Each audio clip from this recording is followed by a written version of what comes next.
Well, good morning, everyone, and welcome to our initial installation of Lox Bagels on Life, where you provide the lox and bagels, and I'll provide some meaningful life lessons. We're starting again these broadcasts, and our first two broadcasts were a little bit rusty.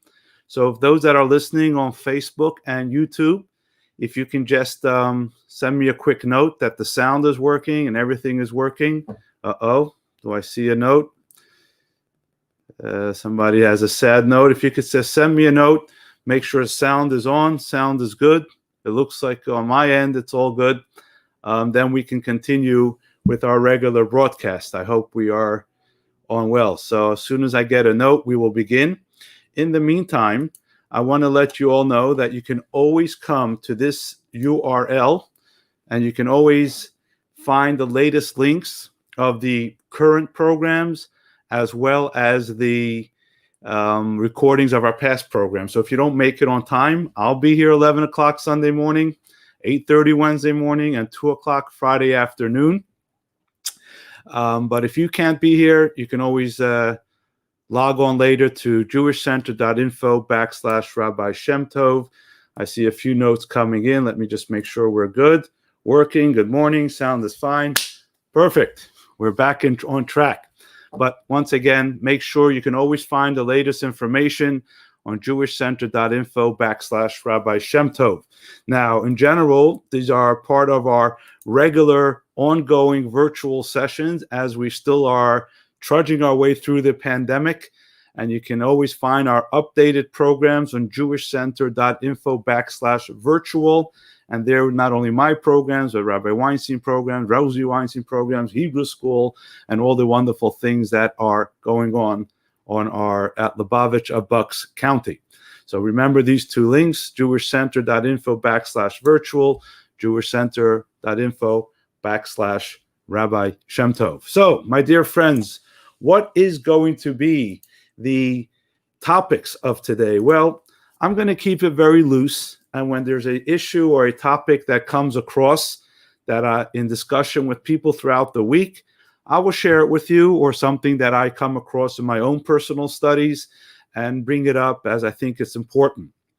And today's topic, and by the way, while I'm speaking, and if there's an issue you would like me to address specifically either this week or in the coming weeks, please just write a note. I get the comments here on top of my screen, and I may be able to still bring it up today or definitely prepare for them in the future. But today's topic is a very, very fundamental issue in Jewish thought, in Jewish idea, and actually in Jewish practice. And I think it's an extremely relevant idea for us during these days in general and specifically over the past few weeks. It's the concept of, and I'm going to say it in Hebrew, because I want you to get the Hebrew term in it, because it could be very well misconstrued with other terms. So let's understand this term.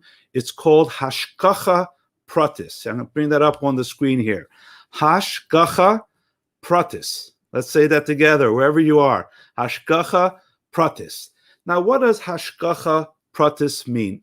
Hashgacha pratis means there is specific guidance, oversight. When somebody oversees something, it's called hashgacha. When pratit means detailed. Hashgacha pratit, accurately translated, means a very detailed supervision. It's usually used broadly in the term of divine providence, that everything that happens in our life is by divine providence. God has overseen it. But I think sometimes in generalizing it, we lose the specific idea of what hashgacha pratis really means and what it means for our life. So what does hashgacha pratis mean? Let me share a story that I read recently, which is actually what inspired me to share it with you. You know, this weekend is a conference of shluchim from around the world. And everyone knows about this annual largest Jewish rabbinical conference where 5,000 rabbis come together annually, all the shluchim, the emissaries, the ambassadors of the Rebbe throughout the world, and we convene. This year, however, it's done virtually. This year, however, all the programming is done via Zoom, via live streaming. And although I must say, I miss it, just the camaraderie and meeting people from around the world one-on-one. But that doesn't mean that the regular,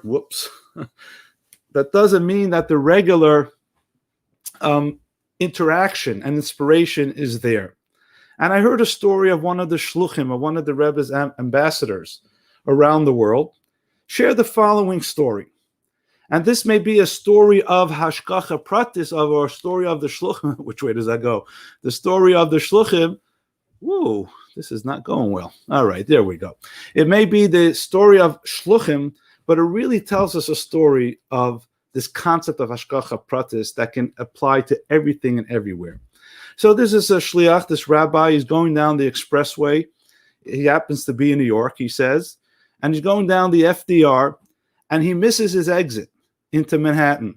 And therefore, as he misses his exit, he has to go to the next exit. When he gets off the next exit, as he gets off the exit, he sees a fellow with a broken down car. He had a good heart. And he went to him and asks him, is everything okay? As he gets off this exit. He says, well, now that you ask, actually not everything's okay. I'm rushing to the airport. I have an international flight in a few hours, and my car just broke down. He's a Jew. He loves, the shliach has this avas Yisrael. He wants to help. He sees a guy's broken down. So here, jump in my car and I'll rush you over to the airport. Guy says, really? Amazing. Says, by the way, I have to go pick up my wife a couple blocks. She has all the suitcases. Says, no problem. They go, they pick up the wife, and he takes these people to the airport. This man is so moved by the act of this rabbi. He turns to him and he says, you did such a great kindness for me. What could I do for you? And the rabbi realized that this fellow is a Jewish fellow. He says, the only thing that you can do for me, start putting on tefillin. That's how you can repay this kindness. If you start putting on tefillin every day, that I will feel is a sense of appreciation. After a while, the guys think, he says, a deal.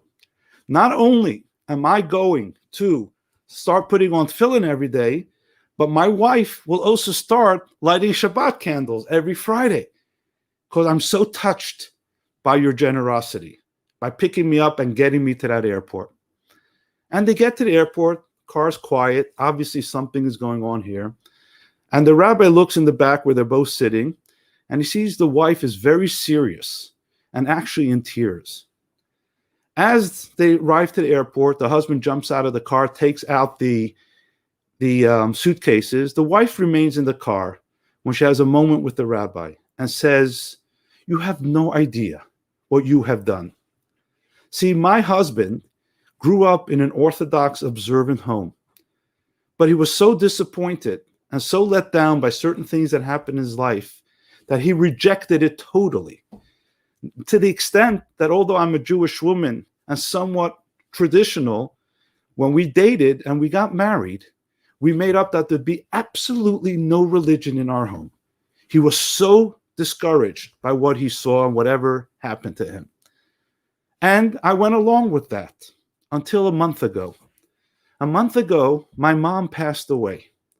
My mom passed away, and I really wanted to start lighting Shabbat candles in her memory. But we had a deal, and I knew it would disrupt our marriage, so I couldn't do that. I wrote a note to the Rebbe's grave, to the Ohel, where many people send their most heartfelt requests and receive miraculous blessings. And I figured, let me send a note to the Ohel as well. I sent a note to the Ohel asking the Rebbe, please, create an opportunity for me to be able to light Shabbat candles in memory of my mom. And here today, just a few weeks later, look what you did. You thought you helped my husband with his trip to the airport. What you really did was allow me and my mom's memory to be remembered every Friday night on Shabbat, before Shabbat. My dear friends, this is Hashkacha Pratis. This rabbi missed his exit to be able to go to the next exit. This individual car broke down right off that exit a few blocks from his home, so that this can all come together, so that this woman whose soul departed can be remembered in this world. Hashkacha pratis means that things happen in our life are not a coincidence. In fact, a good friend of mine once said, you reread the word coincidence to coinciding. Things coincide, but who brings them together is our Creator, because our Creator has a purpose in this world. And here is the deeper lesson that I want to teach you, something that I learned this morning in my daily study of the Hayom Yom, a little daily message that the Rebbe put together in 1944, every day of the calendar, with a little idea of Hasidic thought. And today's Hasidic thought is very powerful, because it teaches us that not only is divine guidance of events in this world, that everything has a reason, but more than that, everything is intertwined for a greater reason. So things that happen in my life is for me, not just for my own value, but when I bring value into the things that happen in my life, I'm bringing value into the whole of creation. We're not brought into this world just to live a meaningful life for ourselves. God has, in a sense, orchestrated all these billions of things that are happening in creation for a greater purpose and a greater goal. And I specifically use the word orchestrated, because many times when you say that everything is in God's hands and in God's control, that leaves a little bit of an ill feeling or discomfort, because fundamentally, people do not want to be controlled. And that's why this idea is sometimes very challenging. What do you mean I am being controlled by a greater God, a greater purpose? I don't want to be controlled.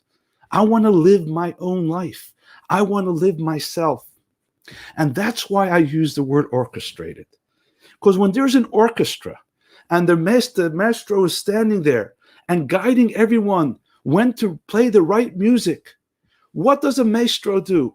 Is he controlling the players, the musicians, or is he bringing out the best in the musicians?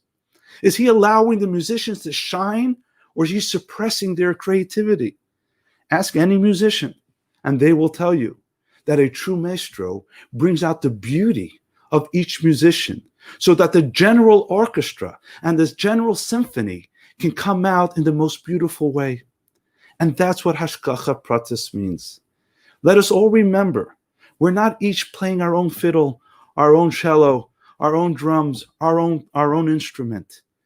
Each and every one of our instruments is part of a greater symphony, directed by the greatest maestro of all time, our Creator. And why is this so important? This is so important because things around us happen. And many times things around us happen, we feel we are out of control. We have lost our control. People are trying to control us. Events are controlling us. The COVID has controlled me, has not allowed me to be what I want. The elections that have taken place, either whichever side of the argument you are, feel desperate that things haven't gone your way. Things are out of control.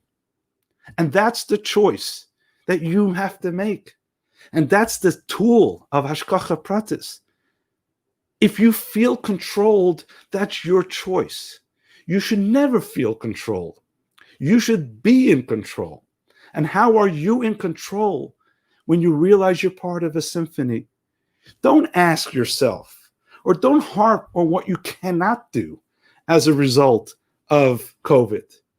Ask yourself, what are the new things that are coming out in my life that are nicer, that are better than it was before?